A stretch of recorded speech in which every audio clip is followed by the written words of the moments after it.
Penyakitnya orang yang bermaksiat biasanya susah untuk berpuasa. Tapi penyakitnya orang yang beribadah puasa, biasanya dia selalu merasa tinggi di balik setiap pencapaian dalam setiap ibadah dan setiap ketaatan. Semoga hati kita tetap merendah, karena rahmat Allah itu selalu mencari hati yang merendah sebagaimana air selalu mencari tempat yang rendah. Semoga di balik setiap qiraah dan tilawah yang kita khatamkan setelah 12 hari, kita tidak memandang rendah orang yang mungkin di mata kita belum sempat untuk tilawah sebanyak kita. Semoga di balik setiap tarawih yang kita lakukan di dalam masjid tidak menjadikan kita nyinyir ketika melihat mobil dan motor di depan masjid yang lalu lalang. Lalu kita berasumsi, malam-malam Ramadan kok masih sibuk mencari dunia. Padahal bisa jadi orang yang sedang lalu lalang di depan masjid ketika kita melaksanakan tarawih, dia sedang menyambung hidupnya. Karena bisa jadi ada uang 50.000, bagi sebagian kita uang 50.000 itu mudah. Tapi bagi sebagian orang uang 50.000 itu luar biasa susah dan sulit, sehingga mereka harus berjibaku sampai waktu malam. Dan terkadang mereka mengakhirkan tarawihnya mereka supaya bisa memberikan kehidupan untuk keluarga. Sore tadi saya sempat naik ojek ke satu tempat. Lalu saya bertanya sama bapak yang mengantar ojek saya, "Bapak keluar dari jam berapa?" Beliau bilang, "Ini puasa mas, Pak. Saya keluarnya tadi 1:30. Biasanya nanti sampai jam berapa?" "Sampai jam 8 Pak biasanya." "Dapat berapa Pak biasanya?" "Dari angka 80.000 sampai 110.000. Kadang-kadang saya tidak sempat tarawih. Tapi kalau saya tidak keluar untuk mencari penumpang, keluarga saya tidak bisa makan." Kadang-kadang disitulah kita paham, tarawih itu memang sunnah. Tapi mencari penghidupan untuk keluarga kita itu adalah sebuah kewajiban. Disitulah kita paham. Kadang-kadang di balik itikaf kita, jangan ada hati yang tinggi sama mereka yang belum sempat itikaf kayak kita. Di balik sedekah kita yang panjang dan sedekah kita yang berlipat-lipat, semoga kita pun sama bahwasanya kita tidak meninggikan hati kita. Semoga kita tidak menjadi sombong di balik setiap ketaatan yang telah kita bungkus pada waktu bulan Ramadan. Karena Ramadan bukan hanya menjadikan perut kita mengecil, tapi harusnya Ramadan menjadikan hati kita merendah terhadap setiap pencapaian ibadah yang telah kita lakukan. Semoga Allah menjadikan hati kita rendah di balik setiap luar biasanya, maksimalnya kita di dalam ketaatan dan ibadah kita. Amin insyaallah. Alhamdulillah, tentunya senantiasa kita bersyukur kepada Allah. Nikmat yang Allah berikan kepada kita begitu berlimpah dan begitu luas, syukur kita yang terlalu minim. Kadang-kadang nikmat yang Allah berikan kepada kita begitu agung, tetapi syukur kita yang terlalu rapuh. Kadang-kadang nikmat yang Allah berikan kepada kita berlapis-lapis bagaikan gelombang di atas gelombang, tetapi maaf, terkadang syukur kita yang sering amnesia terhadap besarnya nikmat yang sudah Allah berikan kepada kita. Kita semoga bisa memberikan syukur. Syukur itu bukan kembali feedbacknya kepada Allah. Syukur itu kembali kepada diri kita. Self love-nya orang kepada di hidupnya itu adalah dengan dia bersyukur. Memberikan kesyukuran tanpa tapi, memberikan kesabaran tanpa tepi. Karena sesungguhnya kesyukuran itulah yang memberikan kelapangan di dalam kehidupan kita. Siapapun yang dia bersyukur, dia mendapatkan buah manisnya, kecukupan. Siapapun yang bersyukur, dia akan panen dengan syukurnya dengan sebuah kelapangan dan ketenangan. Kehidupan materialisme yang sering menjadikan kita sering melihat finansial yang begitu berlimpah, menjadikan syukur kita itu menjadi menguap. Maka kesyukuran yang kita berikan setiap waktu, itulah yang menghadirkan sebuah makna, ketenangan, dan kecukupan pada kehidupan kita. Maaf, syukur itu salah satunya disertai dengan komitmen. Jangan terlalu banyak melihat, jangan terlalu banyak memandang, jangan terlalu banyak berinteraksi. Karena terlalu banyak memandang teras kehidupan orang, itu terkadang menjadikan nikmat yang sudah kita dapatkan itu menjadi hilang. Berapa banyak motor yang kita syukuri, tapi gara-gara kita melihat teras kehidupan orang dengan motornya, motor kita jadi tidak lagi nikmat. Mobil yang sudah kita syukuri bertahun-tahun, hanya karena kita di zaman media sosial mendekatkan kita dengan teras kehidupan orang, menjadikan akhirnya mobil kita itu terasa biasa. Makanya betul kata Ibnu Rajab, salah satu radiasi bagi hati manusia ketika bersyukur itu banyak memandang. Makanya siapapun yang bersyukur tidak usah terlalu dekat dengan teras kehidupan orang. Kalau ada acara-acara yang membedah isi ATM orang, membedah bagaimana outfitnya orang, bagaimana rumahnya orang, tidak usah dilihat. Karena apa? Kita khawatir hati kita akan kehilangan makna kesyukuran pada rumah yang sudah kita syukuri bertahun-tahun. Hanya karena terlalu dekat dengan teras kehidupan orang lain. Inilah yang menjadikan kita bersyukur setiap waktunya, setiap saatnya. Karena sekali lagi kurikulum orang yang beriman yaitu syukur tanpa tepi, sabar tanpa tapi dalam kehidupan kita. Semoga Allah menjadikan kita menjadi hamba yang bersyukur setiap waktunya. Kita tentunya paham, kalau kita bicara tentang kasih sayang Allah, selama ini kita identik memahami bahwasanya kasih sayang Allah itu hanya berlaku kepada mereka yang taat. Kita selama ini mengaku dan memiliki sebuah asumsi bahwasanya rahmatnya Allah itu hanya berlaku kepada mereka yang betul-betul beriman. Bahwasanya kasih sayang Allah itu hanya berlaku kepada mereka yang betul-betul taat. Itu pandangan kita selama ini.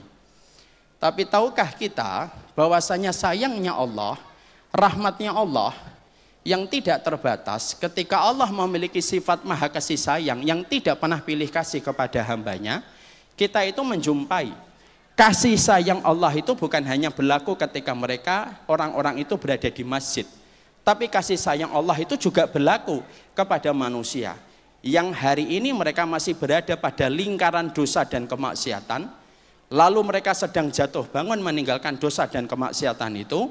Maka siapapun hari ini manusia yang masih berjibaku dengan seluruh lingkaran dosa, dari apa yang dia kerjakan pada kemaksiatan, jangan kita menganggap bahwasanya mereka tidak diampuni, mereka tidak dirahmati oleh Allah. Mereka juga disayangi oleh Allah. Dan kita akan mendapati betapa ratusan bukti untuk mengatakan semacam itu. Berapa banyak orang yang bermaksiat di dalam kamar yang tersembunyi, tapi Allah masih mengirimkan kepadanya udara yang dia tarik masuk kepada paru-parunya padahal dia sedang bermaksiat. Kalau Allah itu kasih sayangnya hanya kepada orang yang beriman, maka udara itu tidak layak untuk dihirup paru-parunya sama mereka yang bermaksiat kepada Allah. Kita juga menjumpai dan kita mendapati ketika Allah itu memanggil orang-orang yang melampaui batas. Allah tidak pernah membuli orang yang melakukan kemaksiatan. Allah tidak pernah mengkerdilkan orang yang sedang berbuat dosa. Tapi perhatikan di dalam surat Az-Zumar 53, Allah berfirman, "Qul ya ibadilladzina asrafu ala anfusihim la taqnatu min rahmatillah." Maka ketika kita mendapati pada surat Az-Zumar, kita menjumpai cara Allah memanggil orang yang berdosa sekalipun, itu pun dengan panggilan terbaik. Ketika Allah mengatakan, "Qul," katakanlah kepada mereka yang melampaui batas. Allah tidak memanggil ahli kemaksiatan dengan orang yang bermaksiat. Allah tidak memanggil mereka yang melakukan dosa dengan orang-orang yang melakukan dosa, tapi Allah memberikan sebuah panggilan yang jauh lebih indah, yaitu ketika Allah mengatakan, "Hei orang yang melampaui batas," untuk memberi kepada kita sebuah makna sayangnya Allah itu berlaku kepada mereka yang juga bermaksiat kepada Allah. Makanya kita juga mendapati kalau ada di antara kita melakukan dosa, lalu dosa itu diketahui oleh salah satu di antara kita, maka orang yang melihat dosa saudaranya ketika dia melakukan maksiat, bagaimana perintahnya Allah kepada baginda Nabi? Nabi yang menyampaikan sebuah sabda, kalau kamu menjumpai dosa yang dilakukan oleh saudaramu, tutupi dosa saudaramu. Man satara musliman satarahullahu yaumal qiyamah. Siapapun yang melihat dosa saudaranya, dia melihat maksiat yang dilakukan oleh saudaranya, Allah yang menjadi objek dia bermaksiat, Allah pula yang menurunkan sebuah perintah supaya manusia yang melihat maksiat saudaranya disuruh untuk nutup. Siapapun yang menutup kemaksiatan yang dilakukan oleh saudaranya, Allah yang menjadi objek orang itu bermaksiat kepada Allah, Allah pula yang memberikan janji. Siapapun yang melihat kemaksiatan yang dilakukan saudaranya, menutupi kemaksiatan yang dilakukan oleh saudaranya, Allah memberikan janji. Allah tutupi dosanya pada waktu hari kiamat disebabkan ketika dia menutup kemaksiatan yang dilakukan oleh saudaranya. Itu menunjukkan kepada kita rahmat Allah itu berlaku bukan hanya kepada mereka yang melakukan ketaatan, sampai pelaku kemaksiatan pun mendapatkan naungan rahmatnya Allah. Ada sebuah kisah yang disampaikan oleh riwayatnya Wahab bin Munabbih. Ada sebuah kisah yang bagus sekali untuk memberikan kepada kita perhatian. Sekaligus nanti saya tambahi dengan riwayat yang datang dalam riwayat Muslim. Bagaimana dua riwayat ini menggambarkan rahmatnya Allah itu berlaku pula kepada siapapun. Siapapun hamba. Selama di dalam hatinya masih ada nama Allah. Walaupun dia masih melakukan maksiat, dia pun tetap mendapatkan rahmat Allah yang tidak terkira. Ada sebuah kisah yang diceritakan oleh Wahab bin Munabbih dalam sebuah riwayat yang sahih. Wahab bin Munabbih mengatakan, pada zaman Nabi Musa alaihi salam, tiba-tiba Nabi Musa itu mendapatkan perintah dari Allah. Musa, pergilah kamu ke satu tempat. Di tempat itu ada jenazah yang tidak diperlakukan semestinya. Datangi tempat itu, temukan jasadnya. Lalu kamu mandikan, lalu kamu kafani dan kamu sholati dan baru kamu kuburkan.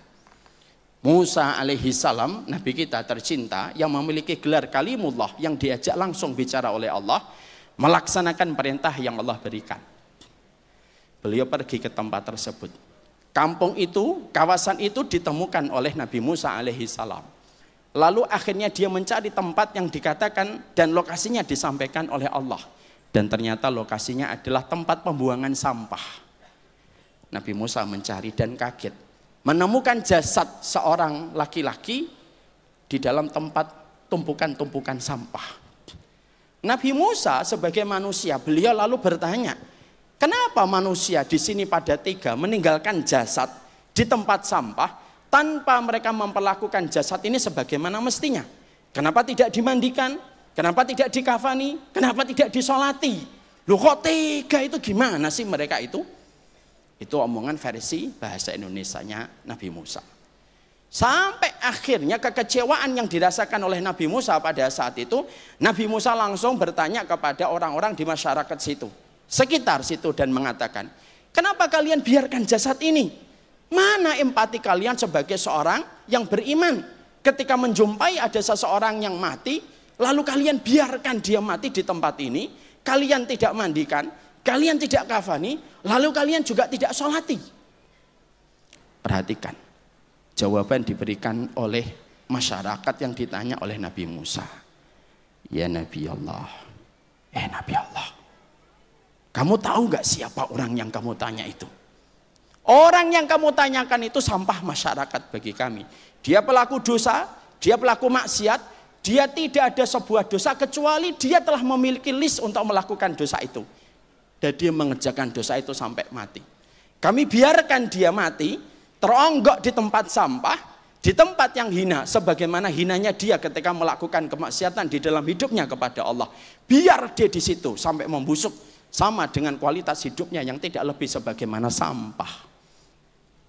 Coba. Ketika mendapatkan jawaban itu, Nabi Musa lalu merasa kebingungan. Dalam riwayat Wahab bin Munabbih itu.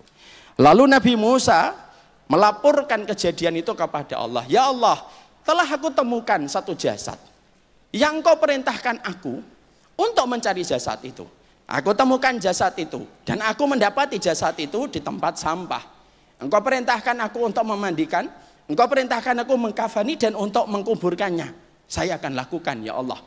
Tapi apakah engkau pasti sudah mendengar bagaimana ucapan manusia tentang orang ini? Ketika Allah mendapatkan apa yang disampaikan oleh Nabi Musa, maka Allah Subhanahu wa ta'ala mengatakan kepada Musa, Musa, apa yang kamu katakan itu benar. Apa yang dikatakan masyarakat itu benar. Memang dia itu pelaku dosa. Memang betul dia itu merupakan pelaku kemaksiatan. Sepanjang hidupnya dia melakukan kemaksiatan, sepanjang pula dia melakukan dosa. Tapi ada satu momen yang tidak diketahui oleh masyarakat tentang dirinya. Lalu Nabi Musa masih mendengarkan apa yang Allah firmankan. Apa yang tidak mereka ketahui, wahai Musa, dia ketika melakukan maksiat, beberapa waktu sebelum dia meninggal dunia, beberapa waktu dia lalu bertobat kepadaku. Ketika dia bertobat, maka dia mengucapkan redaksi dalam ucapan doanya. Apa yang dikatakan hambaku itu? Hambaku itu berkata, ya Allah, Aku lihat sepanjang hidupku aku melihat dosa dan maksiat. Dan aku merasakan dekatnya diriku dengan ajal. Kalau engkau tidak mengampuni aku ya Allah, maka yang paling senang adalah iblis dan setan. Mereka pasti bertepuk tangan ketika mendapati aku disiksa dan diadab oleh dirimu dengan kemaksiatan. Dan pasti menjadikan para nabimu dan para kekasihmu bersedih ketika ada satu hamba dan satu umatnya yang disiksa karena kemaksiatan. Ya Allah, terimalah tobatku, supaya para nabimu senang dan wali-walimu bergembira ketika menyambut bagaimana sifat rahmatmu meliputi orang semacam diriku ya Allah. Dan supaya iblis dan setan itu bersedih ketika mereka mendapati aku mendapatkan ampunan dari sisimu. Ketika mereka tidak diampuni dosa-dosanya oleh engkau ya Allah. Ketika mereka tidak mau bertobat, aku mengakui dosaku. Dari redaksi doa itu, Allah menerima taubatnya. Dan Allah jadikan akhirnya orang itu diterima taubatnya oleh Allah. Lalu akhirnya Allah tempatkan dia di dalam kebaikan. Lalu Allah memberikan kepadanya rahmat. Dan itulah yang menjadikan aku menyuruhmu wahai Musa, ambil orang itu, solati orang itu, mandikan orang itu, kafani orang itu, dan kuburkan orang itu. Karena dia telah bertobat kepadaku beberapa saat sebelum dia meninggal dengan redaksi doa yang tadi aku sampaikan kepadamu.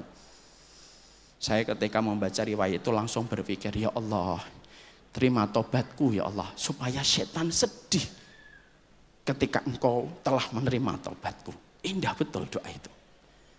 Akhirnya orang itu mendapatkan rahmat. Hijrah Fest Update.